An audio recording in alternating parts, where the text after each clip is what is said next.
अवधूत चिंतन श्री गुरुदेव दत्त श्री स्वामी समर्थ तुमचं सगळ्यांचं आपल्या चॅनलमध्ये मनापासून स्वागत आहे। 4 डिसेंबर 2025 रोजी दत्त जन्मोत्सव आपल्याला साजरा करायचा आहे। हा दिवस आपल्या सगळ्या स्वामी भक्तांसाठी दिवाळीसारखाच असतो।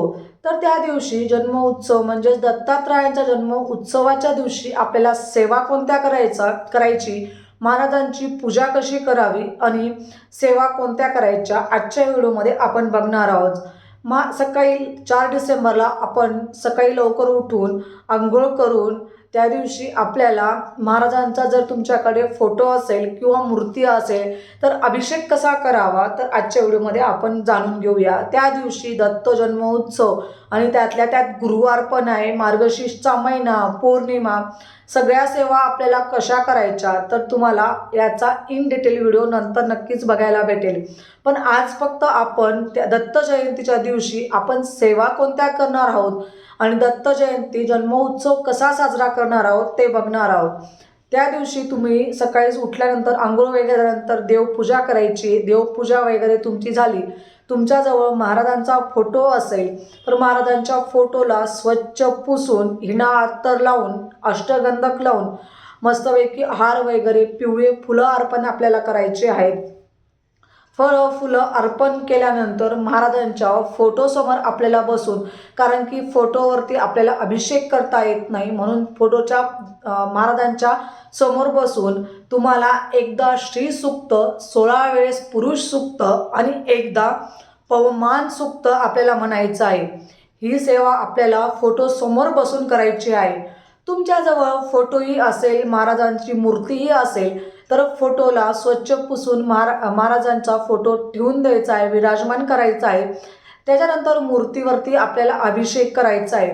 मूर्तीवर अभिषेक करताना आपल्याला पंचामृताचा अभिषेक, पाण्याचा तुम्हाला तर वाटलं की आपण जलाने अभिषेक करू शकतो, आपल्याला पंचोपचार पद्धतीने आपल्याला त्या दिवशी सेवा करायची आहे। तर तुम्हाला काय करायचं आहे, मग त्या दिवशी महाराजांना अभिषेक करताना तुम्हाला एकदा म्हणजे मूर्तीवरती आपल्याला फोटोवरती तर अभिषेक करायचा नाही आहे, आपल्या त्याच्या फोटोसमोर बसून फक्त महाराजांना ह्या सगळ्या सेवा करायच्या आहेत। मूर्तीवरती आपण अभिषेक करू शकतो, तर मूर्तीवरती अभिषेक करताना तुम्हाला पंचामृताने अभिषेक करायचा आहे। अभिषेक करताना तुम्हाला एकदा श्री सूक्त 16 वेळेस पुरुष सूक्त मग एकदा पवमान सूक्त बोलून आपल्याला पंचामृताने आपल्याला अभिषेक करायचा आहे। त्याच्यानंतर आपण जल अर्पण करून ह्या सगळ्या सेवा झाल्यानंतर जलाने आपल्याला म्हणजे पाणी टाकून महाराजांना स्वच्छ धुवून आणि नंतर तुम्ही दिगंबरा दिगंबरा श्रीपाद वल्लभ दिगंबरा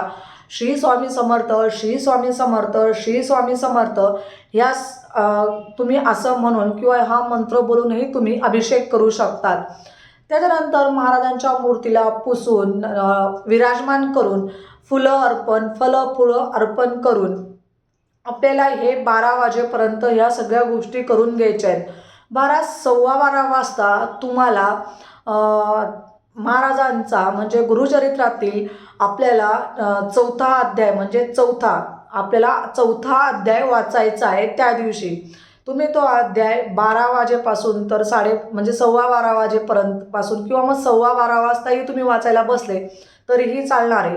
तो तुम्हाला चौथा अध्याय आपल्याला 4 तारखेला 12:15 वाजता तुम्हाला तो वाचून म्हणजे 12:39ला आपल्याला दत्त जन्मोत्सव साजरा करायचा आहे। तुम्हाला त्याच्या आधी म्हणजे तुम्हाला जर वाचलं गेलं तर तुम्ही 12:30 वाजेपर्यंत तो अध्याय नक्कीच वाचून घ्या म्हणजेच, आणि तो अध्याय 41 ओळींपर्यंतच आपल्याला बोलायचं आहे। म्हणजे तिथं असं आहे की 3 बालके जन्माला आली किंवा 3 बालके असं त्यापर्यंत तुमच्याजवळ तुम्ही तिथपर्यंत वाचायचं आहे। 41 ओळीपर्यंत आपल्याला चौथा अध्याय वाचायचा आहे। जर तुमच्याकडे गुरुचरित्राचं पुस्तक नसेल किंवा ग्रंथ नसेल तर तुम्ही गुगलवरनं सर्च करून PDF काढून चौथा अध्याय तुम्ही त्या दिवशी 41 ओळींपर्यंत आपल्याला वाचायचा आहे।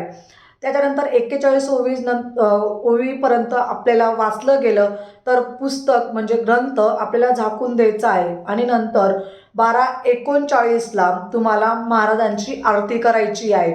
त्या दिवशी आपल्याला 10:30ची म्हणजे सकाळी 8:30ची आरती होते, पण 10:30ची आरती होत नाही, म्हणजे दिंडोरी प्रणीतप्रमाणे आपल्याला 10:30ची आरती करता येत नाही, म्हणून ती आरती 12:39ला होत असते. म्हणून तुम्ही आरती 12:39ला दत्त भगवानांची आरती करा, नंतर स्वामी महाराजांची आरती करा. तुम्ही दिंडोरी प्रणीतप्रमाणे करू शकतात. जर तुम्हाला दिंडोरी प्रणीतप्रमाणे करायची असेल तर ती करू शकतात, नाही तर तुम्ही पंचप्राण हे आतुर झाले, नंतर दत्त महाराजांची आरती, तुम्ही ह्या आरत्या तुम्ही आवर्जून 12:39 करायच्या आहेत. आणि त्या दिवशी आपला जो आपण ग्रंथ वाचणार आहोत, म्हणजेच 41 ओवींपर्यंतचा 4था अध्याय, तर तो वाचला गेल्यानंतर तुम्ही नक्कीच आवर्जून श्री अवधूत चिंतन श्री गुरुदेव दत्त, अवधूत चिंतन श्री गुरुदेव दत्त असं 3 वेळेस आपल्याला बोलायचं आहे. म्हणून तुम्ही इथपर्यंत तुम्हाला समजलंच असेल की आपल्याला कोणकोणत्या सेवा करायच्या आहेत. आणि आपल्याला 4 डिसेंबरला 12:39 आपल्याला 39 मिनिटांनी आपला दत्त जन्मोत्सव साजरा करायचा आहे. तेव्हा आपण सगळ्या तुम्हाला जेही वाटेल ती तुम्ही आरती करा. आणि आरती करत असताना आपण महाराजांना फुलं अर्पण केल्यानंतर आपल्याला फळांचा नैवेद्य दाखवायचा आहे.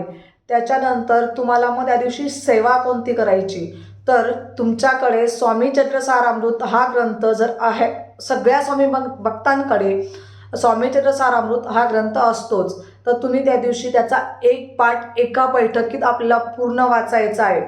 तुम्हाला काही समस्या असतील, काही अडचणी असेल तर तुम्ही टप्प्याटप्प्यानेही वाचू शकतात.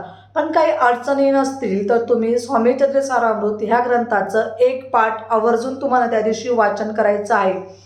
त्याच्यानंतर तुमच्याकडे संक्षिप्त गुरुचरित्र असेल तर संक्षिप्त गुरुचरित्राचा एक पाठ आपल्याला करायचा आहे. दिवसभरात अखंड नामस्मरण करायचं आहे. नंतर तुम्हाला दत्त बावनी म्हणायची आहे. नंतर जगतवंदे अवधूत दिगंबर दत्तात्रय गुरु तुम्हीच ना, हे तुम्ही म्हणू शकतात. दिवसभर आपल्याला अखंड नामजप करायचं आहे. दिवसभर दिगंबरा दिगंबरा श्रीपाद वल्लभ दिगंबरा ह्या सगळ्या सेवा आपल्याला दत्त जयंती निमित्ताने आणि दत्त जन्मोत्सव निमित्ताने आपल्याला ह्या सेवा करायच्या आहेत. आणि हा उपवास आपल्याला दत्त जयंतीचा उपवास करून आपल्याला दत्त जयंतीचा म्हणजेच आपण एकादशीप्रमाणे उपवास करत असतो, म्हणून दत्त जयंतीच्या दिवशी आपण पूर्ण दिवस उपवास करून हा उपवास दुसऱ्या दिवशी सुटत असतो. म्हणून आपण दुसऱ्या दिवशी महाराजांना नैवेद्य अर्पण किंवा नैवेद्य आपण दाखवणार आहोत.